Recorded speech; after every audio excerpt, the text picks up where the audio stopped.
Why did God create me? Why did he create you? To wage a battle at all times and never win? Just to knock down the negative in the world and the negative in me? Well, within me, when I actually do a mitzvah, God's thing, his presence is there, totally there. And I become encompassed in that light. Now, beautiful thing when you see the candle, or let's say the oil that goes through the wick, and you look, it creates a light. And as long as you have the oil, the fuel, as long as you have a mitzvah being done, you're going to create the light of God in your life, and that's your purpose. Why is that your purpose? Is because you're actually transforming. Look at the wick. It's like, the wick is physical. How do you get from something physical to be able to hold? How does the physical wick, I mean, we know this by experience, but how do we understand that? The physical wick is actually holding a flame that is a substance. When you look at the flame, it looks like it's flickering out of itself. So here, how is it that the physical body can hold the light of God? I mean, it's the physical body we're talking about, the animal soul that animates physical body. We understand the divine aspect of me can be encompassed by the light of God. But my physical body is encompassed by the light of God. Well, look at the wick. The top of it is black. It's blackened. It's becoming not a wick. If it's all blackened, when you first start and you light the candle, right, until it doesn't catch right away. When does it catch? When the wick is black. When the wick is nullified. So what's happening? That the wick is a metaphor of the body. When the body becomes darkened meaning nullified, right? And that's why the wick becomes less and less, right? Why does it become less and less? Because it's become nullified. It's no longer wick, right? That part which is no longer wick is the part that holds the flame, right? The darkened part. The same thing is that part of my body and my animal soul that's no longer body and animal soul in that moment is holding the light of God. Because in that, what does it mean no longer body and soul? Not physically no longer body and soul, because still obviously, but it means what the body is all about, being self-absorbed, self-directed, being a comfort creature. That's what the body's about. Pleasure seeking. And now, it's no longer that in the moment when you do the mitzvah. Now, if you just do the mitzvah just, without any kind of awareness. I'm talking about there's an awareness and an appreciation and a depth to it. Then, in that moment, that nature of my body and of my animal soul is absorbed in the divine light of God, creating the Shekhinah that rests upon me in the act of literally just giving some charity, literally doing this act of putting on the tefillin. Again, having the awareness of what you are engaged in. It's amazing. So in that moment, you and I, Beinoni in training, have transformed ourselves. It's not like the righteous that it's a transformation that lasts, right? It doesn't last. It only lasts in the moment of doing the mitzvah, because then afterwards when I go and just, watch some television, go and just, whatever, do my thing, for me, for myself, for myself. Nothing horrific over here. But then that's klipa, right? But in the act of the mitzvah, ooh, transformed in that moment. That's why we got to seek out mitzvah. Mitzvah, mitzvah, mitzvah. Because in every time we do that physical act, right? As opposed to studying Torah, right? Studying Torah, which we're doing right now, isn't a physical act, even though there's some speech involved, but it's not really a physical act. It's more of the spirit of the person. That's why it, engages the mind. So it's more the spirit of the person. But the mitzvah is actually giving us the physical act of the mitzvah, putting on the tefillin, giving charity, lighting Shabbos candles, right, and the like, is giving us an opportunity that through that physical act we engage the body, the animal soul. It answers Amen. It goes, this is not what I want. Okay, I get it. I'll do it. Now, that's one way, of course, ball and chain. Or it can be brought to a place that it appreciates it. And it too wants it. Right? To some degree at least. At least in the moment. And the proof is, how often do we do good and in the moment, great. Well, the next moment, for some reason, we kind of revert. We revert somewhat. Okay, we're a baby in training. That's who and what we are. A beautiful empowerment we have over here. Beautiful empowerment. Okay, questions, comments. Michael and John have a question, but I'm sorry, I lost it in the feed. So you have to repost it. My apologies. It's lost. Okay, so Michael and John, thank you.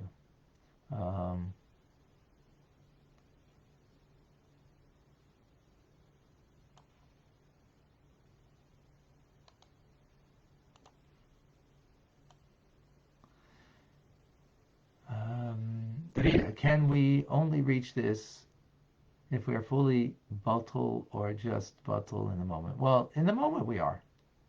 But think about it. Think about it, folks. Right. Okay, learning Torah is not the best example over here again because the body is not as much engaged in the act of the mitzvah, right? But when, you're doing a physical act of a mitzvah, putting on your tefillin, in that moment you could be doing something that is personally pleasurable or just, your personal gain that you want to have. And instead you're doing God's action. So that itself is a bittul, is a self-abnegation, right? In that manner. But further, in the very flesh of the person, in the moment of doing the act of putting on tefillin, giving the charity and the like, right, in that moment, there's this abnegation of the physical flesh of the person, your body, and the nature of that body, and the animal soul that's animating the body. It's along for the ride.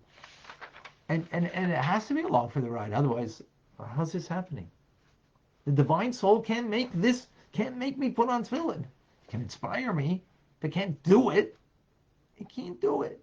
You need the body. You need the animal soul that is animating it to be part and parcel of this. Whoa. So that what means it's absorbed in that moment in the divine. Which is like, wow, beautiful. So yeah, it's a bittul, and of course in that there's different gradations of that. What happens if someone just does a mitzvah by rote, out of rote? It's still, you're being absorbed by the light of God, not entirely because your heart's not there, right? But you are. You know why? Because the act is being done, and now the body is engaged in the mitzvah. So it is bound up. Absolutely. That's,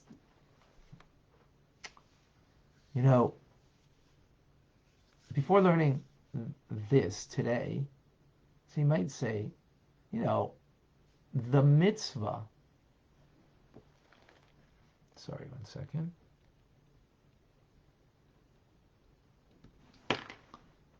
Is there a value? of just putting on tefillin because someone asked you to do it and your heart's not really in it and you're just doing someone a favor, or you do it out of rote and it's not really a meaningful thing for you. So for most people, the act of the mitzvah is a means to an end, a feeling of connection to God. And if you don't have that connection, what's the point?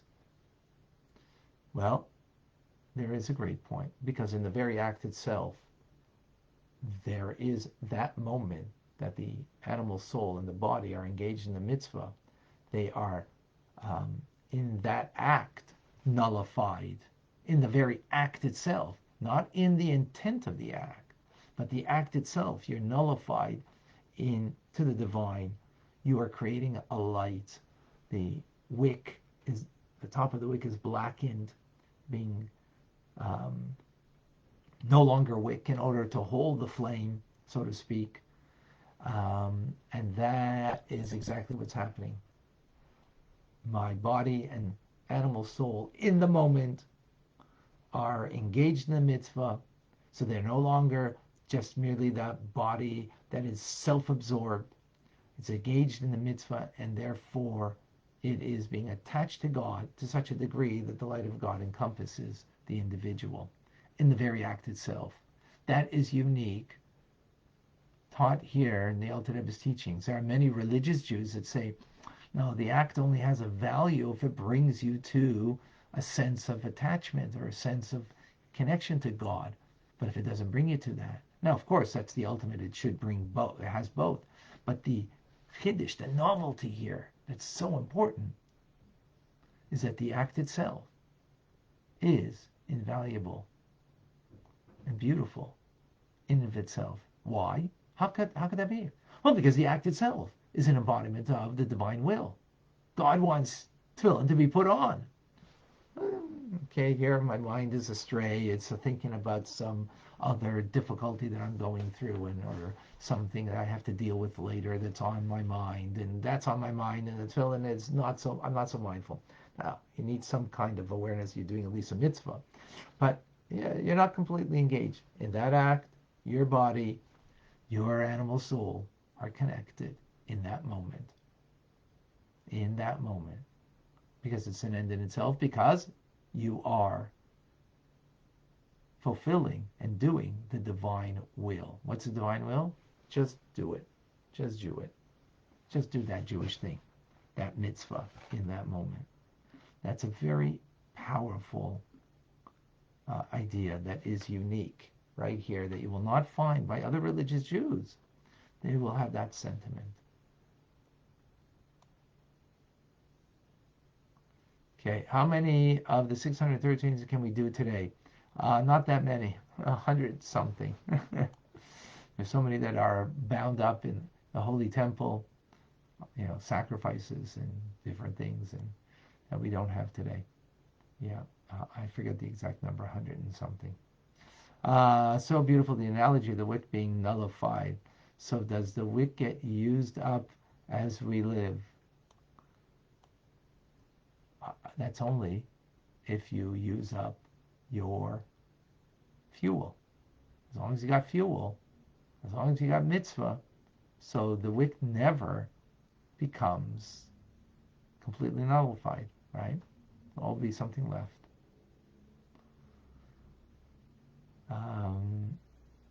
Okay, Deborah, Vicky, John.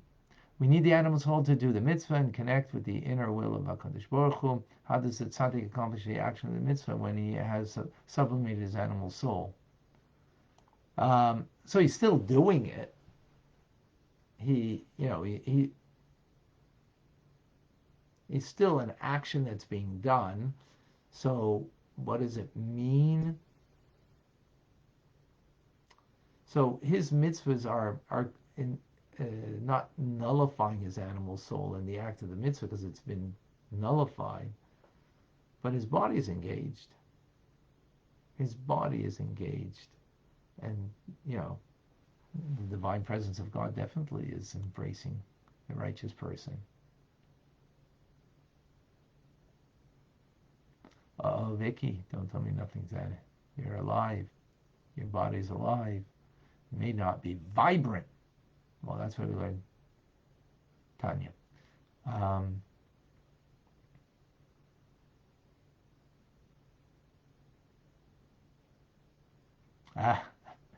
Rick shares, look, some of the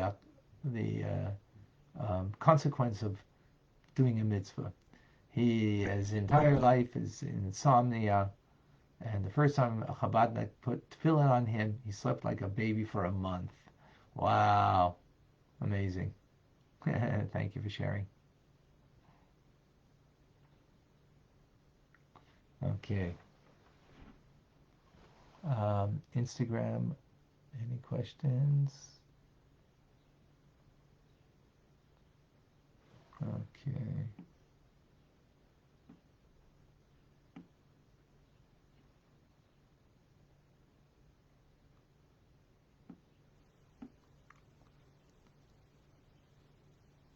Okay, Michael, please share with us. And the actual Pasha is the part of the sacrifices in the temple.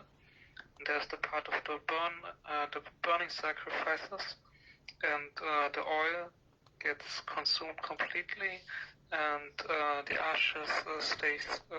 Is this like that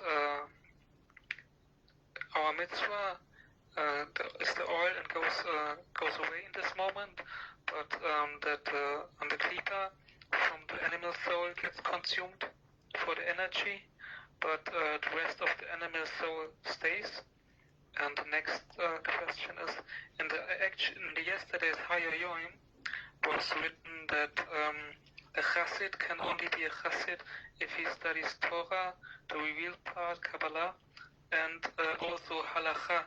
Right. And is this that we have to do halacha, but it begins with the intellect, that only is this that without intellect and the acceptance that we have to follow it and to nullify it, that we can't do it?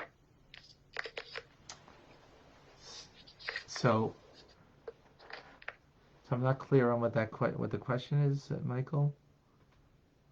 That we need to. So here we're learning that, in the act of doing a mitzvah, right, you're nullifying the animal soul, the body, and it's absorbed in divinity, creating the Shekhinah overhead. Right? That's why the wise person is always concerned about making sure that there's enough oil. Mitzvahs to always do. Now, and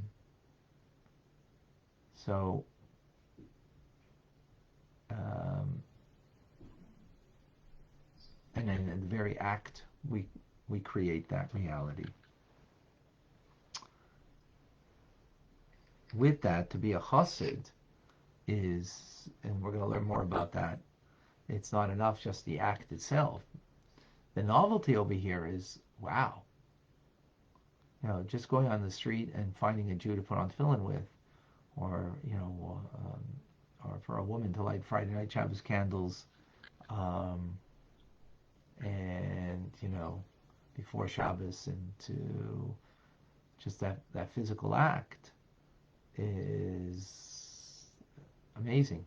A chassid is something much more and more encompassing, and therefore you need much more teachings, and both from the revealed parts of Torah and the hidden parts of Torah, in order to become a chassid. So that's the notion there. So it's that we'll actually touch more upon that as we move forward in a few chapters. So we'll get to that notion more then. Okay, thank you.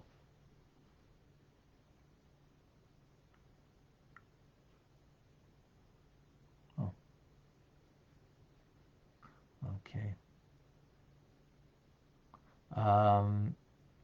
Davida has a question. When one is physically handicapped, does it affect them in the same way, especially if they can't use their whole body? Excellent question. Excellent question.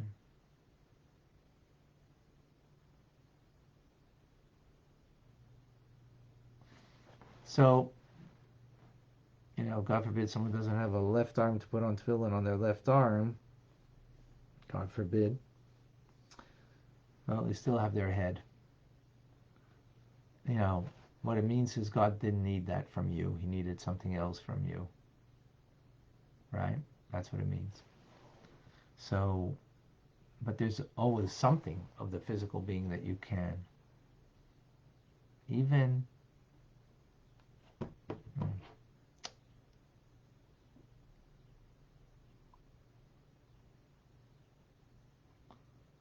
someone who can only move their eyelids to type today with modern technology and the capability with your eyelids and your focus, you can type as Rabbi Itzi Horowitz, God bless him, a fellow colleague, a shliach in California, who is completely incapacitated. Tefillin is put on him. He can't do it, but it's put on him. And so even in such a instance, there's still a possibility. Okay. Thank you, Julie. If someone is left-handed, do they put the hand? Yes, they put on the right hand. Yeah, it's the weaker hand that you put your tefillin on. So for a righty, that's the left hand. Right, for the lefty, it's the right hand. Exactly. Lori, is how we fix the world, redeem the world. So we're going to get into that. We finish chapter 35 tomorrow. We're going to get into more about this. Okay, we'll get clearer. So Rachel Mama Cooks on Instagram, could the concept of self-nullification go along with having the light with the oil and the fulfillment of our purpose? Well, that is our purpose. Our purpose, again, so our purpose is to nullify the animal soul in the body in the act of doing a mitzvah. In that moment, just like, the body is metaphorically the wick. The wick, only the place where it's black can hold the flame. In other words, where it's black, it's sort of like non-wick. The non-wick of the wick, right? So the non-body of the body, what does that mean? In other words, the non-nature of the body, which is to be body and to be self-absorbed. So the when it becomes not that in the moment, right? Because it's not self-absorbed, it's God-absorbed in the moment. When you do the mitzvah, you're absorbed in the light of God. You're creating that light of God. So that's our purpose. That's our purpose. So our purpose is to engage with the animal soul in this manner. We're not going to transform it like the righteous person, like the tzaddik who's going to transform it entirely, and it no longer is, a battle with that. Not at all. Okay. Thank you, Rachel. Excellent. All right, folks. We know what we got to do. Mitzvah. Tomorrow we continue our conversation. I'm Rabbi Fine, come to you with Chabad, Zechan Kadesh, Montreal, Canada. It's a privilege and a pleasure to share with you the Tanya. Thank you for joining. Have a wonderful day. Be well.